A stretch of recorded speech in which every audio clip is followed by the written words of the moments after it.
Hey everybody, today I'm going to change the valve cover on this Volvo, which is here, and also if you do that you will need a new copper injector seals and the rubber o-rings for them as well, which are here. You will need 4 of these ones. The reason I'm changing the valve cover on this Volvo because it has bad PCV valve. So how do I know it? Let me show you. Also, I need to mention that the car was here before. I already done the valve cover gasket, but I took the accountability because then I realized that I fixed the problem, but I didn't fix the root of it by just changing the valve cover gasket, because the PCV system is integrated into the valve cover itself and that has gone bad. So let me show you how you can check whether your one is good or bad, what to look for and how it is done. So without further ado, let's jump into it.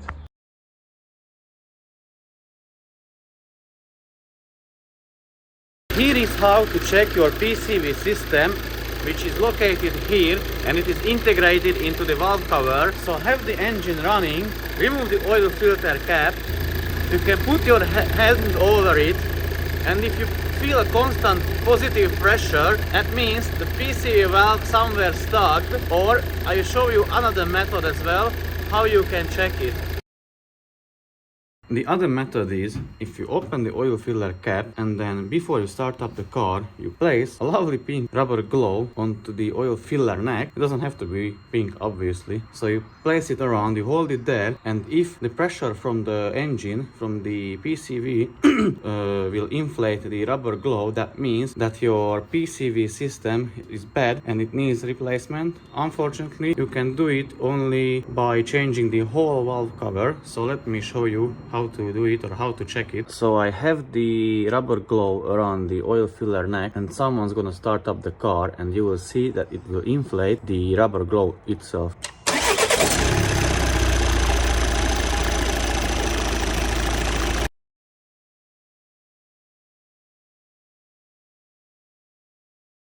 So first we need to remove this intake pipe. It is attached to the positions here, further down there is a clamp as well. So I'm gonna undo the clamps. These are size 7 hex sockets. For the other one I need a spanner because there isn't too much space there and it's very tight, so I need to do it with the spanner. And the last is this clamp on this plastic hose, but be very careful with the plastic hose because it is very brittle, so you can easily break it.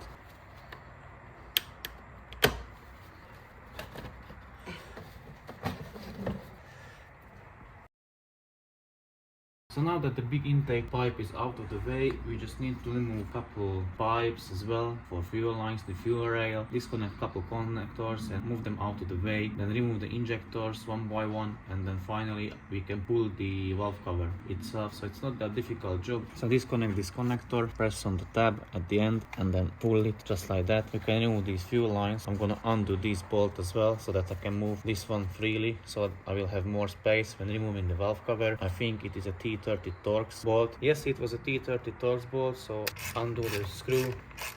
Let me put back the bolt where it came from, so that way I don't forget where it was.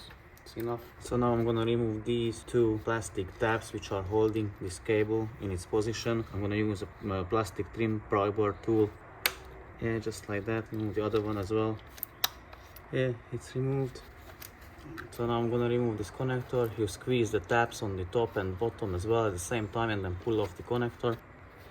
Just like that. And this one is out of the way as well. Now we need to remove the fuel lines. First undo this bolt. It is a T30 Torx bit. And now you can undo the fuel line from the fuel pressure pump to the common rail. So have a rack prepared underneath that fuel line, so if any spills it will catch. Use a size 17 hex spanner. The other end needs a size 17 spanner as well. And you can pull off the fuel line.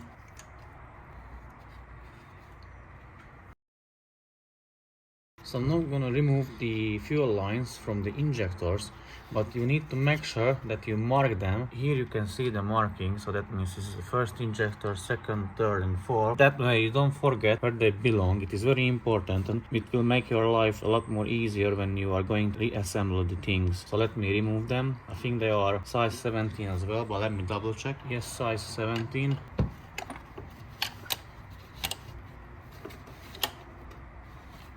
For these ones, you cannot use a spanner, but Volvo makes a special tools for them. You can just use a regular crowfoot spanner end and an attachment to it. I'll show you. Either use this kind of crowfoot which goes around it and then you put the extension and the ratchet, or you can this kind of tool for that. I think this is the Volvo Origi one that goes over the line and then you just use the ratchet and then undo it that way. I think I'm gonna use this one because this one seems more convenient. The last time I did it with this one, so you can find it on the other video if you want, but I haven't done with this one, so I'm gonna use this one. So this is a size 17 hex as well.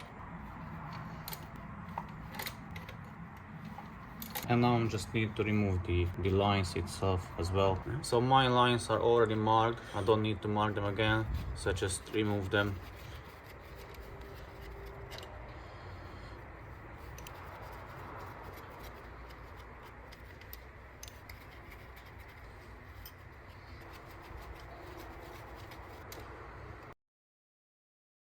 In the next step, I'm going to remove the fuel rail itself. It is held by two bolts. They are size 10 hex bolt. And also here you have the fuel line coming to the common rail as well. It has two tabs, one from this side and other one on the opposite. Basically you just push it together and then pull off the fuel line just like this, and then you can undo the bolts. Now that the bolts are loose, you can remove the common rail, just pull it. Then we can remove these injector connectors. There are 4 of them. How you do it, you basically just push on this tab, as you can see, and then pull this one, the lever or whatever it is, and it pushes itself out and you can just remove it. It's very easy. I'm going to show you all 4.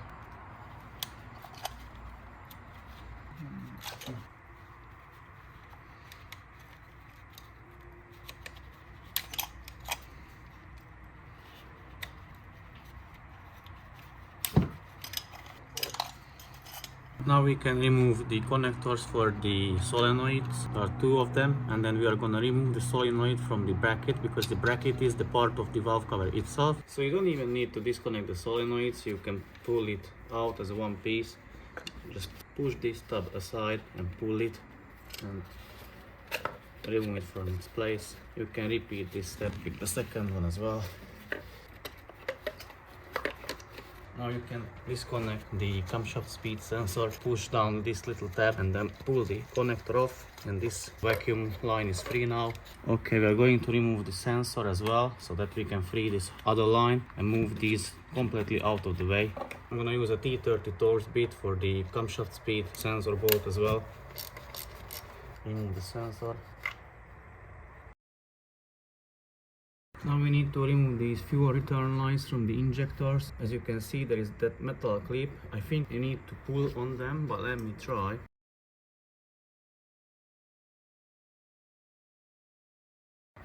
So these are out of the way as well. And lastly, you can remove the injectors itself. First you need to undo these brackets which are holding the injectors into their place inside the valve cover. I think they are size 40T Torx bits, so let me undo them. But before you're going to remove the injectors, make sure you clean the valve cover. Nothing can fall into the place where the injector goes. You can also use an air blow gun, make sure it's super clean, and then you can remove the injectors. So as I said before, use a T40 Torx bit in order to remove that injector holder. You need to remove them one by one. So you can use a blow gun and a rag over it and then pressure out all the liquid or all the fluid, whatever is down there. So nothing goes down the injector hole. So make sure before you remove the injectors that you mark them as well, one by one, so in that way you don't forget where they came from. And also for the removal, I'm going to use a special tool, but not that special, it is a slide hammer, but I'm going to use this correct adapter. So I just thread the adapter onto the head of the injector and then thread the slide hammer on it, slide hammer it out. I've seen some people prying on it or hitting with the hammer on the side, so they turn or twist the injector and that way they pull it out, but it's not the best way in my opinion.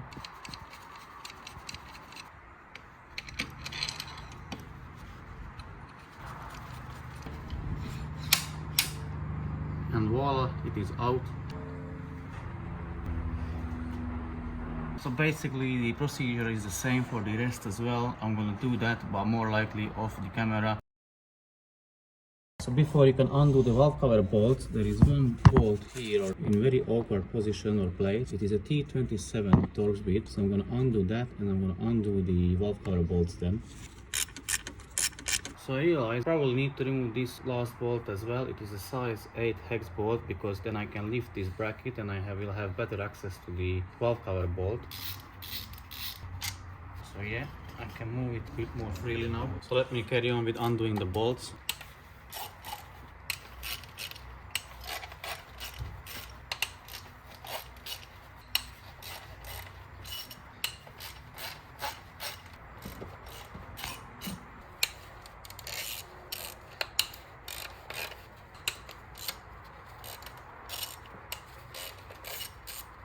So now the bolts are undone, we just need to remove the valve cover. I'm gonna use something plastic so that I don't damage the surface of the engine block. I'm gonna pry on it just like this. Hopefully it will lift it.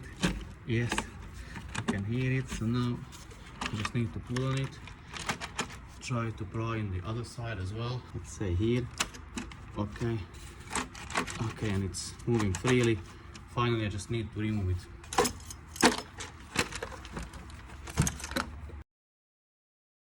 So as you can see, this is the injector hole. I've got a kit for cleaning it. I'm gonna try to just plug that hole and blow the dirt out with the air blow gun. I'll see if I can get that one properly clean. If not, I will use the kit I have for cleaning the injector holes. Well, I'll show you how the 4 injector holes look like so that you can see as well. As you can see, they are not that dirty, so that's why I'm gonna try only with the blow gun.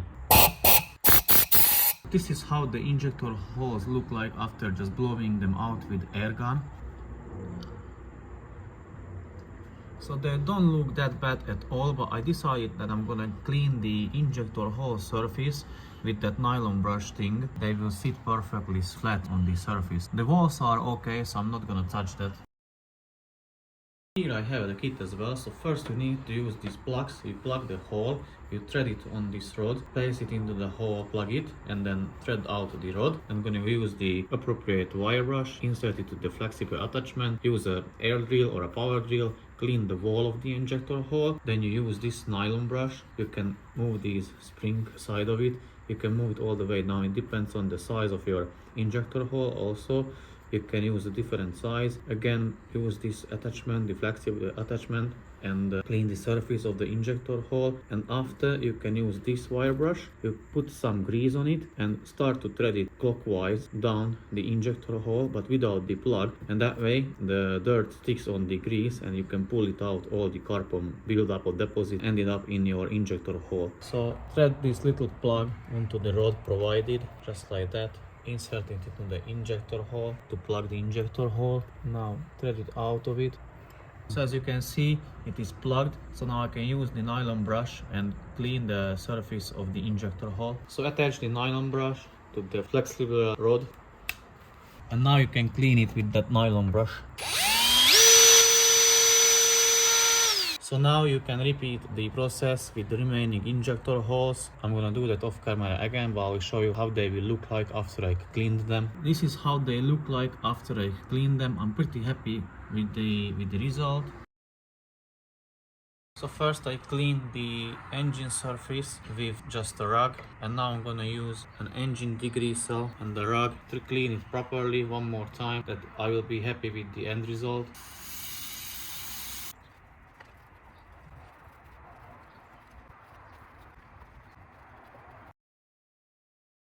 So now I'm gonna do the injectors. There is one o-ring here and one copper seal here on the end. So I'm gonna remove this one and this one as well and replace with the new ones.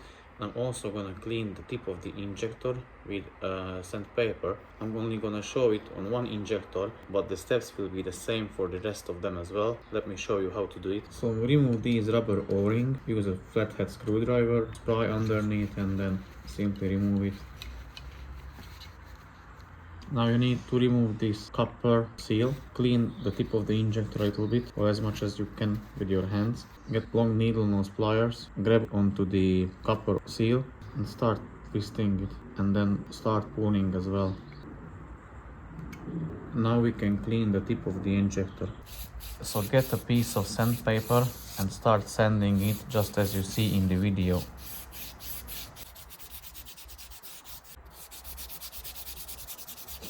So this is how it looks like after sanding it down. It's a lot more cleaner. Now we can put the new O-ring on it and also the new copper seal as well. So the injector is clean now, all of them. Here are the new seal and O-ring. I'm gonna put them on the injectors and I'm going to start to assemble the things back together as they were before. Put the copper seal on the tip of the injector first.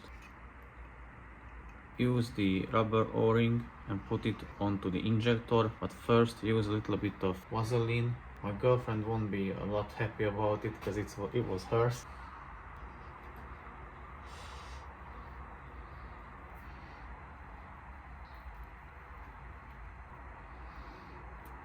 You can repeat these steps for the all injectors and then you can put back the new valve cover.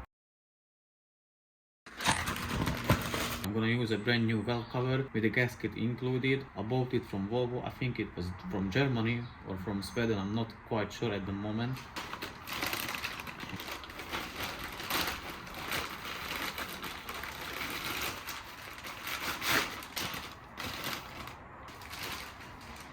As you can see, the gasket is already in, so all I need to do is just to replace it. So once the surface of the engine block is clean and shiny, you can put the new valve cover back in.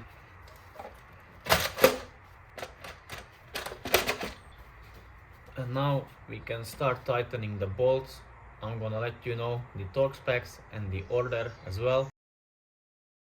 So the torque spec for the valve cover bolts are 10 Newton meters, and I'm gonna show you the order how to tighten them.